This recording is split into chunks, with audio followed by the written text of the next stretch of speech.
Good afternoon, everyone. This is podcast 3 from downtown Grimsby in the illustrious NewsNow office. I'd like to welcome our guest for the day, Bruce Bond.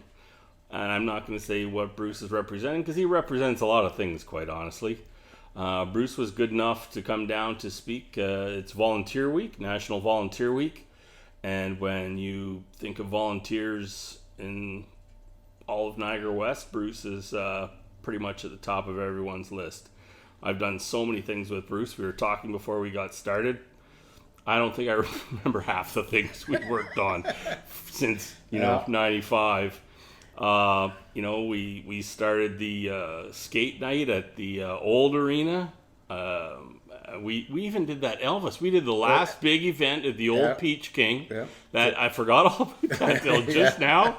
We had an Elvis night with Roy Orbison, and it was packed and super hot.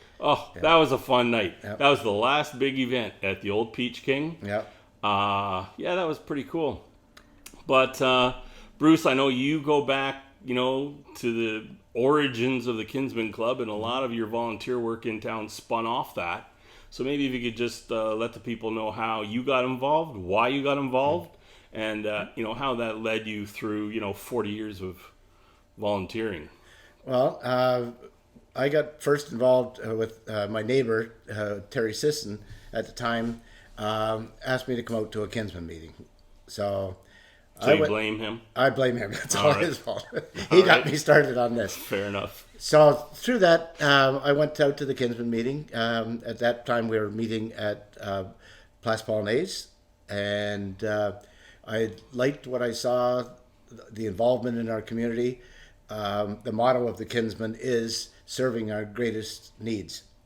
So that was my thing, is I wanted to serve my community's greatest needs. So I got involved with that. One of my first projects, that was in 1975. I got involved with being the chairperson of our Christmas hamper program for the Kinsmen. So what my job was basically is to get all of our Kinsmen to bring in 12 cans of goods for the Christmas hamper program. So that's what I did. I hounded these guys so that... And how many members would the club have had then? At that time, we were around 20. Okay. And so I put them all in the boxes, and then I took them over to Mike Barretto's house and dropped off... Mike being the founder of the GBF? Yes. Yes. And so he got that. And then from that, my wife and I both got involved with the hamper program a few years later. And so Mike would bring over all of the names he had to my house, and my wife would organize them all and put them in Christmas cards and everything else, and start doing a Christmas hamper program from there. And so we had organized that. Then when we started with doing stuff at the Trinity United Church, and it just got bigger and bigger. And so my job there was collecting banana boxes from all of the grocery stores, getting them to the church, getting them to the schools, going around to all the schools. And I had my car with a trailer on the back, and I'd go around to all the schools and pick up all the food. And when you say collect banana boxes, I saw those piles. You're talking about hundreds and hundreds. Yes. Yeah. Like so it was a 30-foot high stacks. Yeah. My garage was full. My breezeway was full. I had every place I could because I couldn't take them to the church until that we were able to get into the church. They've got other functions going. Oh yeah. Sure. But so a month before, I'd take them all and drop them off at the beginning of December, usually end of November, beginning of December, to the schools, and then collect them all in the one day, a week or two before Christmas, to take them to the church. Again, this was during weekdays, so I had to take time off of work in order to be able to do that. One thing I liked about the way that we did things in Grimsby with the hamper program is the fact that in most communities they have what they call an adopt a family thing. So one family phones up and says they want to adopt a family. So, Yep. okay, here's the family. You go and buy everything for that family. Boy, girl, 10, 12, Yeah, all that. yeah, okay, and they get all of the information of the family that they've adopted, and they get everything for that. So that's fine if they've got 200 families that are doing for another 200 families, then they've got 200 families that are volunteers to do 200 families recipients.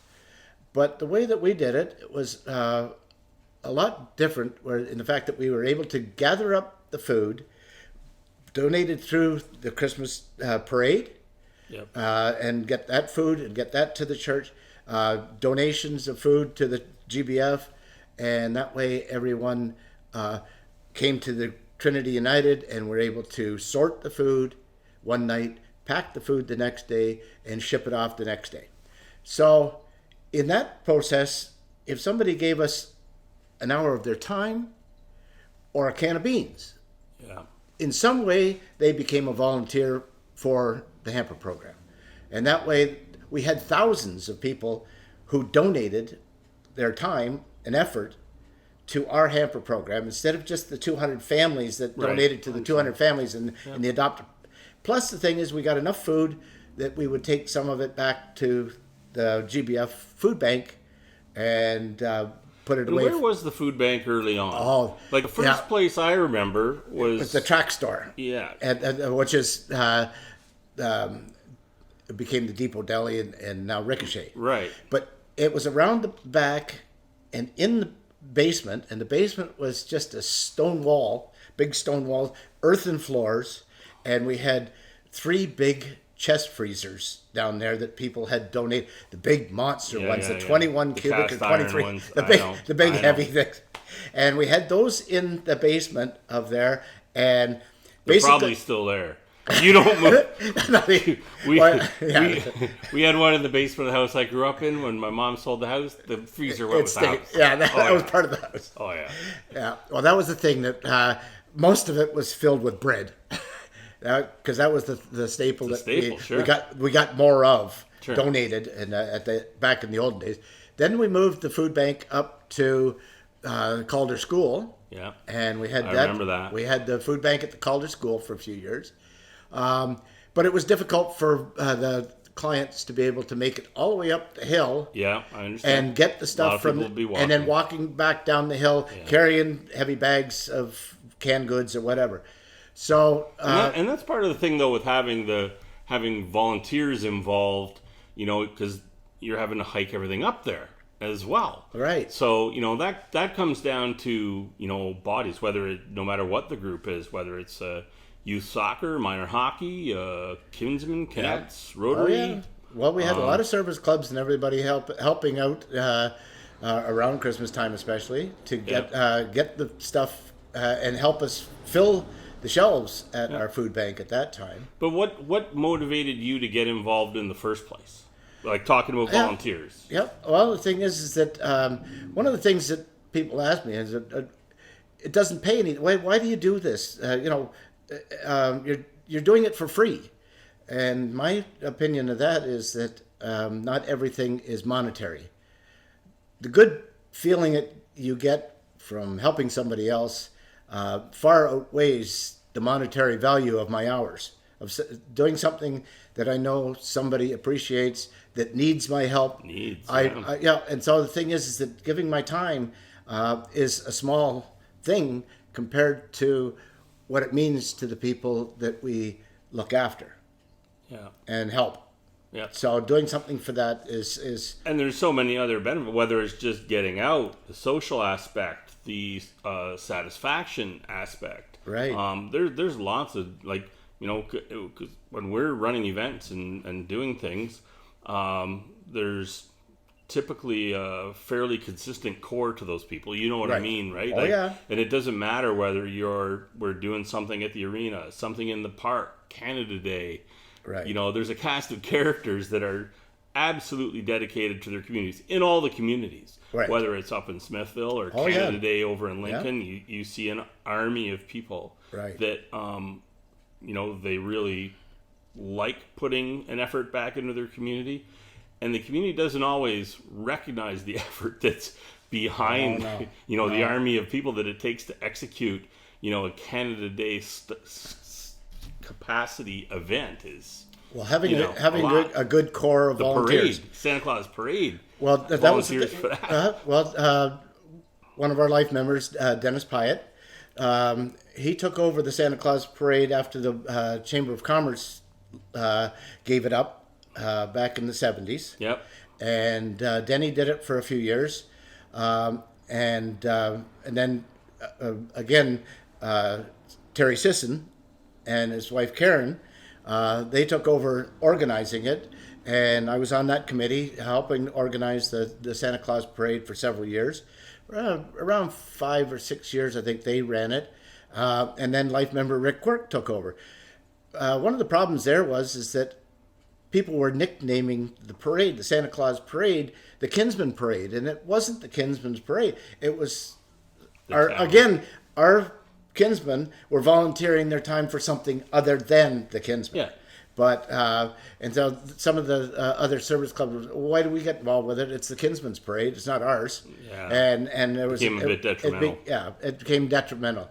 But it was probably close to 18 years that our Kinsman organization members supported it, or actually were involved in the running of it, but not as Kinsmen, but as. Yep, and now Rec and Park's been doing it for a long time. Right, and they took over after. Do a good job, yeah. Yep, and do a good job with that, and I appreciate that. Yeah. Yeah, but the thing is that we carried it on for the years when there wasn't anybody else to do it, and now it's and I believe it should be. It's a part of the town of Grimsby running the Grimsby Santa Claus parade.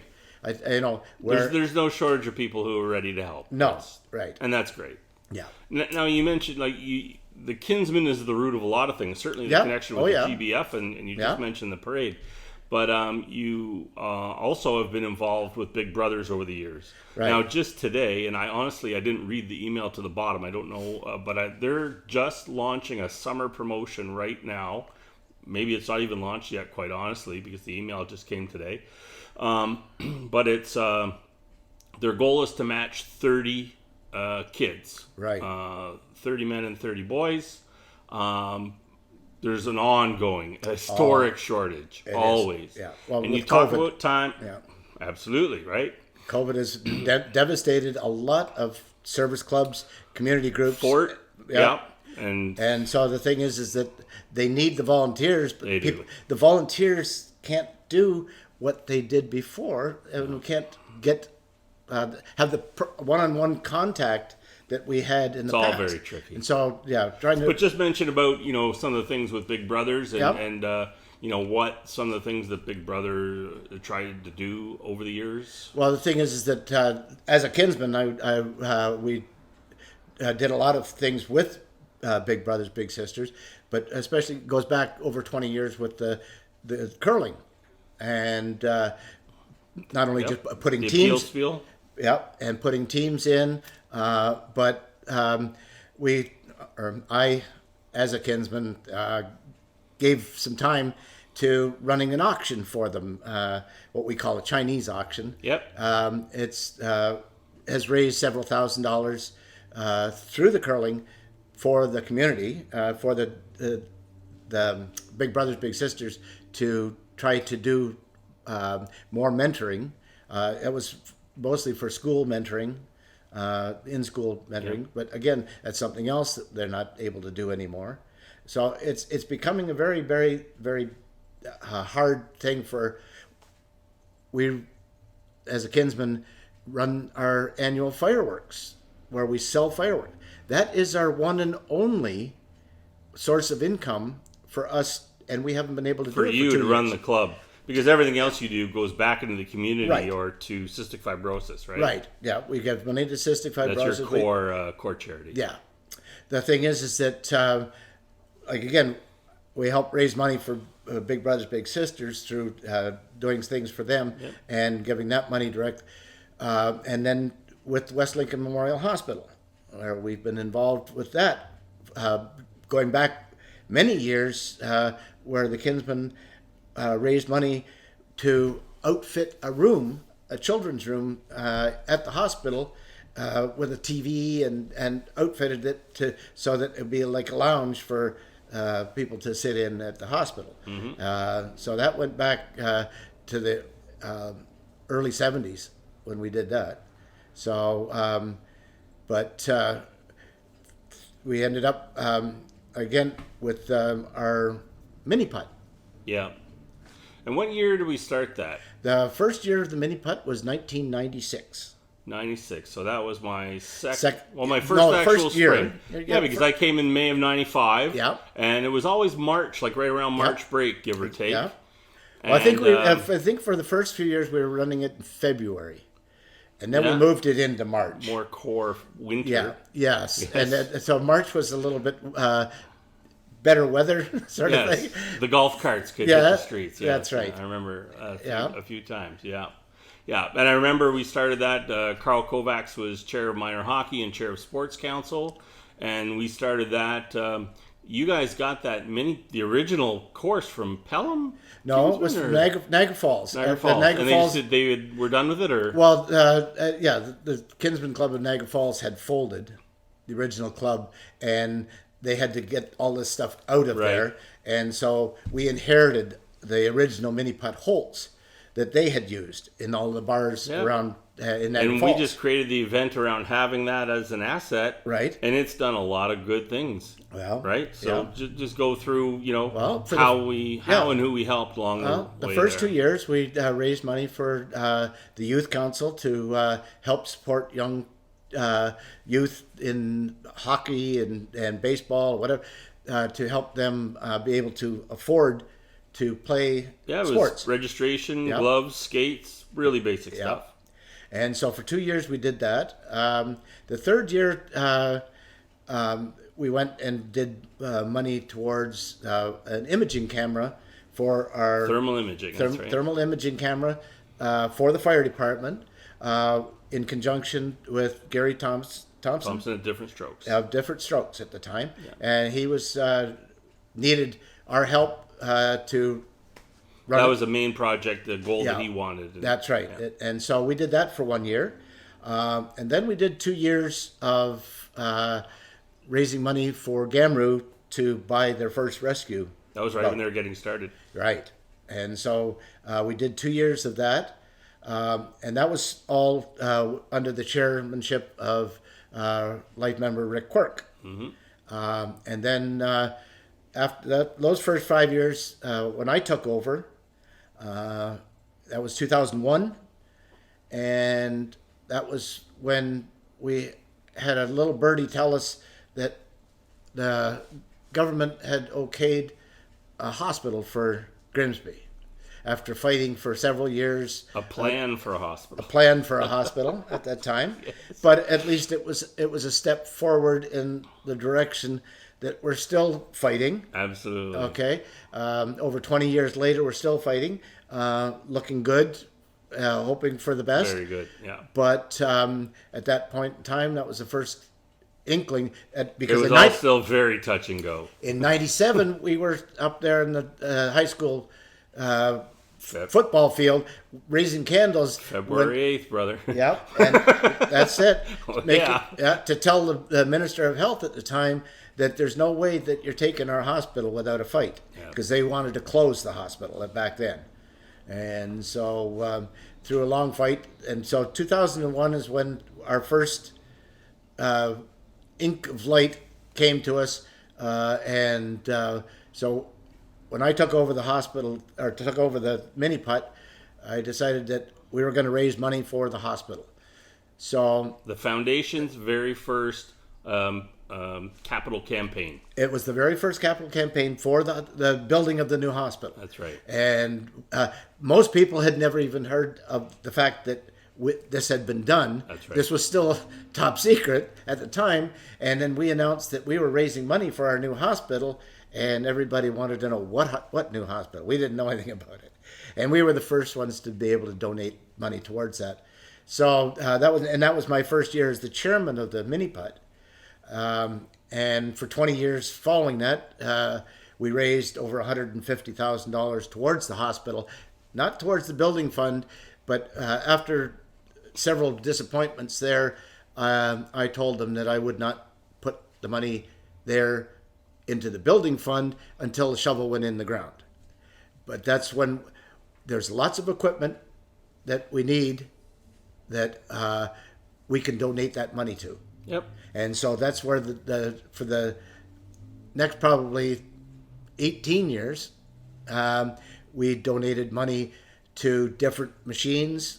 We went into Project X-ray. Was another new thing that we got involved with before anybody knew about. Through our sources, we got to know that Project X-ray was a new project to pay for all the new thermal imaging, not thermal, what do they call it? Digital imaging equipment. Yeah. It's no longer called X-rays. It's all called digital imaging now. All fancy, I'm sure. Yeah, but a lot more efficient than the old X-rays. Not to be operated by children. That's right, yeah. Yeah, do not try this at home. Exactly. But, so we donated, like I'd say, around over $150,000 that we raised in the next 20 years through the mini putt. And last year, and it was more of a fluke, I had set the date as March the 8th.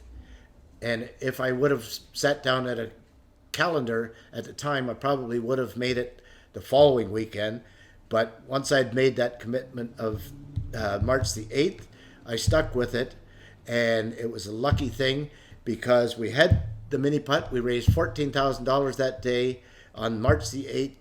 And 5 days later, the province was shut down. Yep. And we couldn't have done it. Right on my birthday. Yeah.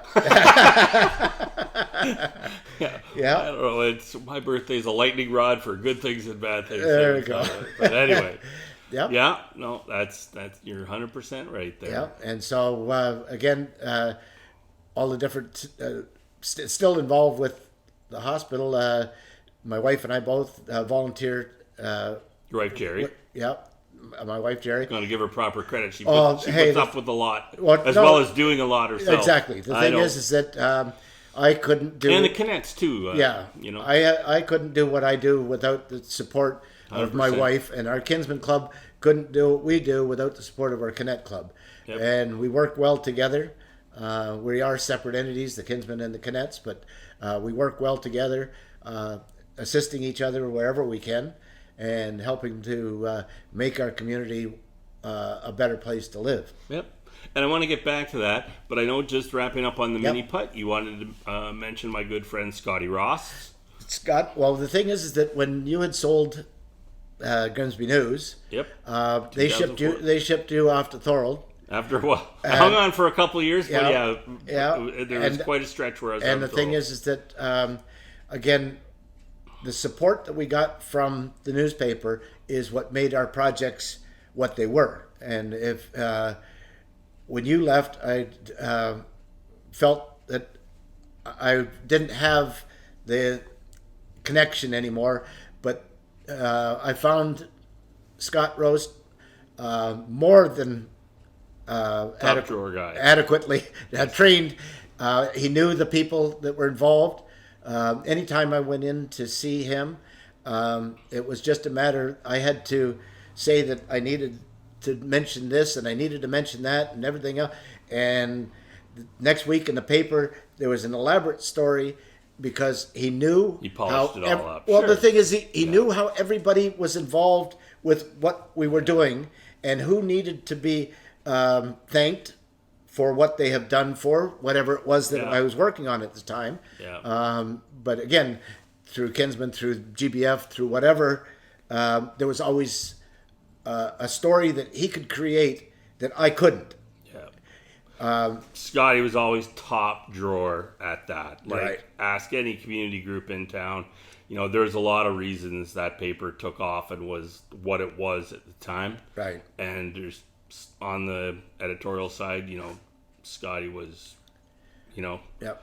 Well, when they very well couldn't have been more highly respected. Right. And when they pulled him out of Grimsby, I was just devastated. The thing is that although I can still contact him by phone, It just wasn't the same. I couldn't go into his office and sit and talk to him about things, and it just wasn't the same. And, well, that's a story for another day. Yeah. There's more than one story. That's right. But let's just wrap up, Bruce.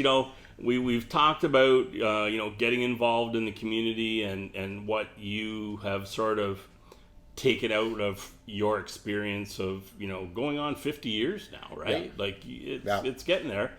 But if you could just maybe address for somebody that might stumble across this into the interweb and say, why would it be worth my time? Or there's so many ways. Yeah. We could never cover all that. Yeah. If anybody wants any ideas, by all means contact me, because I could put you in, whether you want to work with youth or raise money or healthcare. There's lots of ways, Rose Cottage, all those places. The thing is that everyone needs volunteerism at this point in time. Top to bottom. We don't have the volunteerism that we had years ago. In the 70s, we had over 10 very active service clubs here in Grimsby that did every weekend almost. There was something going on to better the community. Yeah. And within a few years, they all went by the wayside, and there's few of us left that are still active service clubs in our community. So the thing is that our Lions Club has fought for years. They closed. They reopened after 2 years out of the thing. They're fighting to stay alive. Trying to keep members. Our Kinsmen Club is dwindling away again through attrition. Like our people are getting up there. I'm going to be 75 years old this year. Oh, stop. Okay? And so we've got guys in their late 70s, early 20 80s. more good years, Bruce, I'm sure. Yeah, oh, well, I hope so. I do too. I want to see that milestone. Yes, sir. Yes, but sir. the thing is, again, it makes a person feel like they are part of your community. Because I attribute the community spirit of this town partially because of the GBF. The GBF has gotten more people involved in community service than anybody could have done in any community, and it through volunteerism. So the thing is that they're usually running somewhere around 250 to 300 volunteers at any given time. And those are people that just want to. Most of them are retired and just go out, and that's their life. 3, 4 hours here or there. It's not a lot, but it's all that. But the thing is that they all come out of there with smiles, and they have met a whole lot of friends. That's it. So the thing is that every time I go near GBF or see somebody on the street that I know from GBF, it's Old Friends Week. Yep. So the thing is that you get to know your community. And you get to know the people in it, and again, you can walk down the street and know somebody through volunteerism. Yep, and it's a great thing if you're new to town. Yeah, and you want to meet some people in town. One of the things that happened to me a few years back was a lady had moved to Grimsby. She looked at your paper and saw an advertisement for the mini pot. So. At that time, my phone number was in there, so she called me up and said, what's this thing about this mini putt thing? So I explained to her how it worked, where we set up these mini putt holes in all the bars in town, and we were able to get 30 teams together of 4 people each, go around all the bars in town, have fun, and communicate with people, learn the community, and at the end, the big thing, donate money to the hospital and have fun doing it. Yep. So she decided that she wanted to do that. So she came over to my house, gave me a check, entered a team. And after the mini putt was over, she came up to me and she says, I have lived in 7 communities. I never felt more a part of a community than I have this one. I've only been here 6 months. That's nice. Right? She said, I went into bars that I never would have went into. I met people that I never would have met. I've got new friendships. I've got, and at the end, I donated money to the hospital. Doesn't get better than that, Bruce. It was win-win-win. That's it. And you know, there's that type of reward for volunteering across the board. And like you said, there's so many groups that need help. And I'm quite sincere when I say anybody that's interested, send me an email, mike@wn3.ca. Give me a call on my cell, 289-442-4244. I'd be glad to connect you with whether it's Stacy at GBF, the Fort, Big Brothers, Rose Cottage, McNally, any of those places, there's lots to do, and we can't say we appreciate our volunteers in the community enough. Thanks for... do you have anything else you want to say, Bruce? Just the thing is that I think that's what makes Grimsby what it is. The volunteerism has built us to a community of caring people, and I think that it makes us unique in the fact that other communities that I've been to, you barely know your neighbors. But as somebody who has done volunteerism throughout your town and met other volunteers, you now have a lot of friendships that you never would have had. And there's nothing better than having a wealth of friends. Well, it makes that knit of the community even tighter, right? Yes. It makes a tighter community. Yeah, it does. Yeah, it makes a big difference. Thank you very much for coming in, Bruce. I appreciate your time. You're quite welcome. And I thank you for giving all of your help to us throughout the years and helping me to be a better person. Not at all. Thanks, Bruce. Okay, thank you. Thanks, everybody. Have a good week.